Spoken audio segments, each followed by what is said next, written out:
వివాహం అనేది ప్రతి వ్యక్తి జీవితంలో చాలా ముఖ్యమైన ఘటన. వివాహంతో ఇద్దరు వ్యక్తులు కాదు, రెండు కుటుంబాలు ఏకమయ్యే సంఘటన.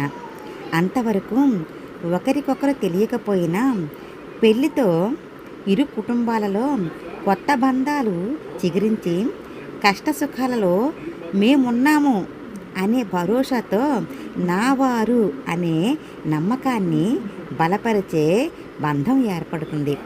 అటువంటి పెళ్లి వేడుకలు నా చిన్నతనంలో 5 రోజులు జరుపుకునేవారు.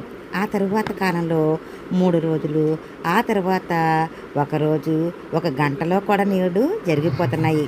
అయితే పెళ్ళికి ముందు పసుపు దంచడము లేదా గోధుమ రాయి వేయడం పేరేదైనా ఈ కార్యక్రమాన్ని వీళ్ళు చూడండి ఎంత వేడుకగా, ఎంత చలాకీగా నిర్వహిస్తున్నారు. నేడు ఇవి కూడా కరువైపోతున్నాయి, కానీ వీళ్ళు మాత్రం చాలా సరదాగా ఈ పసుపు దంచే కార్యక్రమాన్ని నవ్వులతో హుషారుగా డ్యాన్సులు వేస్తూ కన్నుల పండగ ఎలా చేస్తున్నారు. భలే సరదా వేస్తుంది కదా. ఇప్పటికీ కూడా ఇలాంటి కార్యక్రమాలు ఎంత బాగా నిర్వహిస్తున్నారో ఇలా చూసే వాళ్ళు చూస్తుంటే ఎంతో వేడుకగా అనిపిస్తూ ఉంటుంది.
దంచండి.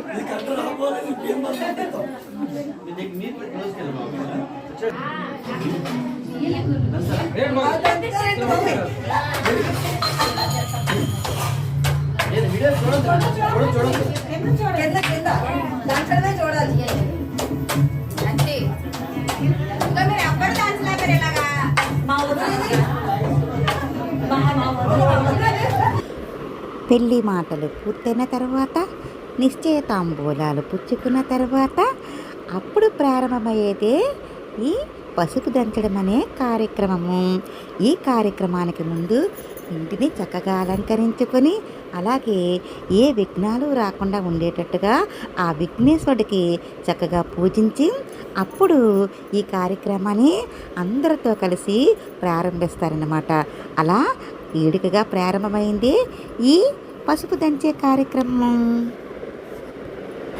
సరదాగా పసుపు దంచే కార్యక్రమంలో కుటుంబ సభ్యులందరూ పాల్గొని, బంధుమిత్రులందరూ పాల్గొని చక్కగా ఎంత సరదాగా వేడుకగా ఎంత బాగా జరిపించుకుంటున్నారు చూడండి.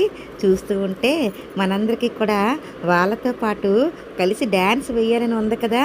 సరే ఈ డ్యాన్సులన్నీ కూడా మనమంతా కూడా వాళ్ళ పెళ్ళికి వెళ్ళి వేడుకగా కన్నుల పండగగా జరుగుతున్న ఆ పెళ్ళిని చూసి వధూవరులను మనసారా ఆశీర్వదించి వారి కుటుంబ సభ్యులందరినీ కలిసి వాళ్ళతో పాటు వేడుకగా మనమంతా కూడా భోజనం చేసి అప్పుడు డ్యాన్సులు వేసి ఆడి పాడి హాయిగా అప్పుడు రావచ్చు. సరేనా మరి? ఓకేనా?